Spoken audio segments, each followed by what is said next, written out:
नमस्कार। इस वक्त हम मौजूद हैं टैरो कार्ड स्पेशलिस्ट मैडम के पास। उनसे भी हम बात करते हैं कि ये कहाँ की प्रथा है। जहाँ तक हमें जानकारी है कि ये इजिप्ट की प्रथा है और किस तरीके से ये टैरो कार्ड के जरिए आम जनता को लाभ पहुँचाते हैं। आपका बहुत बहुत स्वागत है आर नेशनल में। जी बताएं कि किस तरीके से आम जनता तक लाभ पहुँचाया जाता है टैरो कार्ड के जरिए। नमस्कार, मेरा नाम श्रुति गंगेले है। जैसे कि आम जो जनता है उसको हम कैसे लाभ पहुंचा सकते हैं, तो सबसे पहले मैं ये बताना चाहूँगी कि टैरो कार्ड जो है इजिप्ट के विद्या है। जैसे हमारे रामायण महाभारत पवित्र ग्रंथ होते थे, ऐसे इनके पवित्र ग्रंथ होते थे। और इजिप्ट के जो आपने सभी लोग जानते हैं पिरामिड्स, उसके अंदर प्रीस्ट बैठे रहते थे जिनको हम कह सकते हैं पुजारी। और पुजारी के पास आम जनता आती थी एक एक करके, तो वो उनके आकाशिक रिकॉर्ड एक्सेस करते थे। एक बहुत बड़ी बुक होती थी जिसके 78 पेजेस होते थे। और रैंडमली जो भी पेज खुल जाता था, मतलब अचानक से जो भी पेज खुलता था, वो उसकी समस्या और समस्या का समाधान और आगे क्या गाइडेंस है उसके लिए होता था। तो जब इजिप्ट पे लोगों ने हमले किए, रोमन्स ने हमले किए, अरब्स ने हमले किए, तो ये जो विद्या है वो स्कैटर्ड हो गई पूरे वर्ल्ड में। तो ये जो विद्या है, इस विद्या से भी जानकारी लेते हैं कि इसमें कुछ ऐसे जादू होते हैं जो कि शायद सनातन में नहीं होते हैं। इसमें भी हम पूछ लेते हैं कि किस तरीके की ये विद्या है जिसमें जादू के थ्रू भी आम जनता को लाभ पहुंचाया जा सकता है। जी बताएं। देखिए, सबसे बड़ी चीज़ ये जो डिज़ाइन किए गए हैं, ये इसमें बोलते हैं 22 जो है मेजर आर्काना बोलते हैं, 22 मेजर आर्काना जिसमें यूनिवर्स की एनर्जी आ रही है, और 56 माइनर आर्काना जिसमें हमारे पंच तत्व, पंच महाभूत जिनको हम कहते हैं 5 एलिमेंट्स, उसकी एनर्जी आ रही है। तो ये उस पर बेस्ड है। साथ में पर्सनालिटीज़ भी हैं इसमें, और ये एंजल्स इसमें गुप्त रूप से, और कुछ कुछ इसमें सिम्बोलिज्म्स हैं जो गुप्त रूप से इसमें ब्लेस्ड हैं।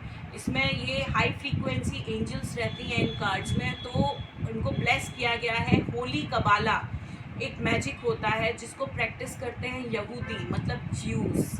और ये होली कबाला जो जादू आया है, ये इजिप्ट से आया, किसके पास? ज्यूस, मतलब यहूदियों के पास। तो ये कार्ड उनसे ब्लेस्ड हैं।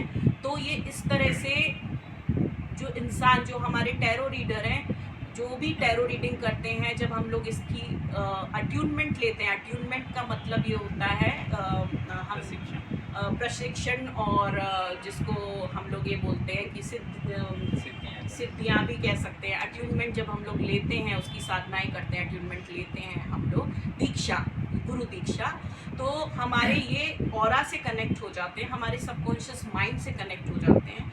अगर किसी की फ़ोटो भी मुझे दे दी जाए, तो मैं अपने सबकॉन्शियस माइंड में उसकी फ़ोटो रख के और उस इंसान के बारे में टैरो कार्ड से पूछ सकती हूँ, तो वो इंसान के बारे में टैरो कार्ड सब कुछ सच सच बता देते हैं। मैं ये पूछना चाह रहा था, ये कितने समय में ये विद्या कंप्लीट होती है और क्या इसका क्या फाउंडेशन रहता है? लेकिन जैसे देखा जाता है कि सिद्धियां करने के लिए कुछ बाउंड रहता है, इसमें क्या होता है कि कितने समय में ये सिद्धियां कर सकता है व्यक्ति?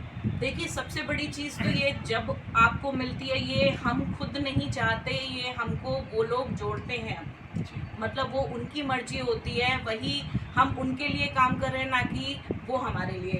ये जो हमारे जितने भी एंजल्स हैं, या जितने भी इस तरह की जो शक्तियाँ होती हैं, वो हम उन शक्तियों के लिए काम करते हैं। एक तरह से देखा जाए, वो हमारे लिए काम नहीं करती। तो ये उनका जब तक ऑर्डर नहीं आता, तब तक हम इन सब चीज़ों से जुड़ नहीं सकते, पहली चीज़। दूसरी चीज़ ये होती है कि जब हम ये गुरु दीक्षा लेते हैं, उसके बाद हमको जितनी ज़्यादा हम लोग प्रैक्टिस करते हैं, जितना ज़्यादा लोगों का भला करते हैं, उतना ही ये हमको आता जाता है। और इसके लिए साधनाओं की और एक तरह से श्रद्धा की बहुत ज़रूरत है, क्योंकि ये एक विद्या है, और आपको एक तरह से ये मतलब divine angels, high frequency angels, God के जो भगवान होते हैं उनके इक्विवेलेंट होती है। तो ये पूजा होती है, तो हमको जो भी हम इनका ये करते हैं, तो हमको इज्जत करने की बहुत ज़रूरत है। मैं पूजा की अगर अपन बात करें तो पूजा इसमें जैसे आप देखते हैं हिंदू ग्रंथों में, इस्लाम, दूसरी जगह, सभी जगह अलग-अलग तरीके से पूजा की जाती है। जी तो जी इसमें किस तरीके से पूजा की जाती है? जी देखिए, इसमें हम फायर एलिमेंट यूज़ करते हैं, मतलब हम लोग कैंडल्स वगैरह या दिया लाइट कर सकते हैं जब हम लोग कार्ड रीडिंग करते हैं। वहाँ फ्लावर्स भी होते हैं, फ्रेश फ्लावर्स रखते हैं। साथ में हम लोग अगरबत्ती भी जला सकते हैं, वो एयर एलिमेंट होता है। और परफ्यूम्स जो जिस तरह के भी, जैसे सैंडलवुड है, मस्क है, इस तरह के हम लोग परफ्यूम्स यूज़ करते हैं, क्योंकि इनको परफ्यूम्स, एंजल्स जो होती हैं उनको बहुत साफ़ सुथरी जगह, बहुत पवित्रता और एकदम खुशबू वाली जगह पसंद आती है। तो इनको हम ऐसी ही जगह रखते हैं और पूजा करके ही इनको पूरी तरह इनको क्लेंस करके तभी हम यूज़ करते हैं। तो ये कहा जा सकता है कि एंजल्स मतलब जो परी कहलाती जी हैं, हाँ। है ना? ये परी जो हैं, ये परी आपको दिशा निर्देश देती हैं जब आपकी पूरी रीडिंग कंप्लीट हो जाती है, उसके बाद आप किसी भी आम व्यक्ति के बारे में कुछ भी जानकारी दे सकते हैं। जी, बिल्कुल, जब मैं सबकॉन्शियस से कनेक्ट करती हूँ उस इंसान को, तो मैं हमेशा उन्हीं से ही बोलती हूँ कि गाइड करे एंजल्स, गाइड करे divine holy angels, archangels, spirit guides. जिसमें आर्क एंजल्स होती हैं 7 हाई फ्रीक्वेंसी एंजल्स, जो हेड एंजल्स, जैसे आपने आर्क एंजल माइकल का, यूरियल का, इस तरह के नाम आपने सुने होंगे। इस तरह से 7 एंजल्स होती हैं।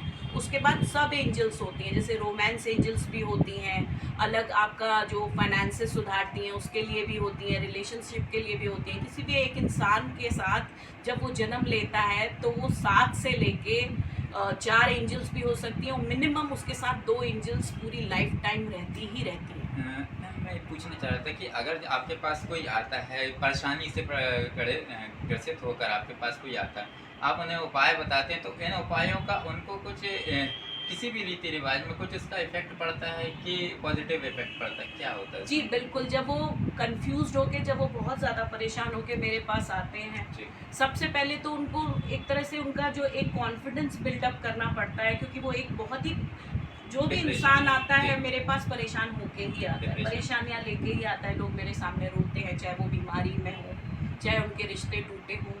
तो उनको सबसे पहले उनको नॉर्मलाइज करना, उनको ये दिखाना कि देखिए, आप उम्मीद मत हारिए, आप इतने टाइम तक पेशेंस रख लीजिए।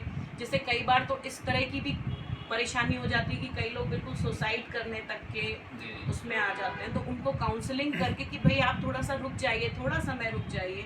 उसके बाद उनका जब टाइम सुधरता है तो वो कई बार मेरे पास रिपीट होके, मेरे पास तो ऐसे ऐसे क्लाइंट हैं जो 2-2, 3-3 साल से कंटिन्यूसली मेरे पास आ रहे हैं, और जो मेरे से ही गाइडेंस लेके, क्योंकि उनको फ़ायदा होता है, उनकी काउंसलिंग मैं करती हूँ सबसे पहले, कि उनको उस माइंडसेट से, नेगेटिव माइंडसेट से मैं सबसे पहले हटाती हूँ कि भाई आपके लिए ये गाइडेंस है और इतना समय आपका ये है, तो इसको आप निकाल लीजिए। और रेमेडीज़ भी बताती हूँ कि ये अगर आप रेमेडीज़ कर लोगे तो आपको इसका फ़ायदा होगा। जी। जैसे कि आपने देखा कि किस तरीके से आम जनता तक लाभ पहुंचाने के लिए मैडम कार्य कर रही हैं, और किस तरीके से आम जो व्यक्ति डिप्रेशन में रहता है वो किस तरीके से अपनी लाइफ को अच्छे से व्यतीत कर सकता है, इसी विषय में आगे भी हम आपके लिए जानकारी लाते रहेंगे। Camera person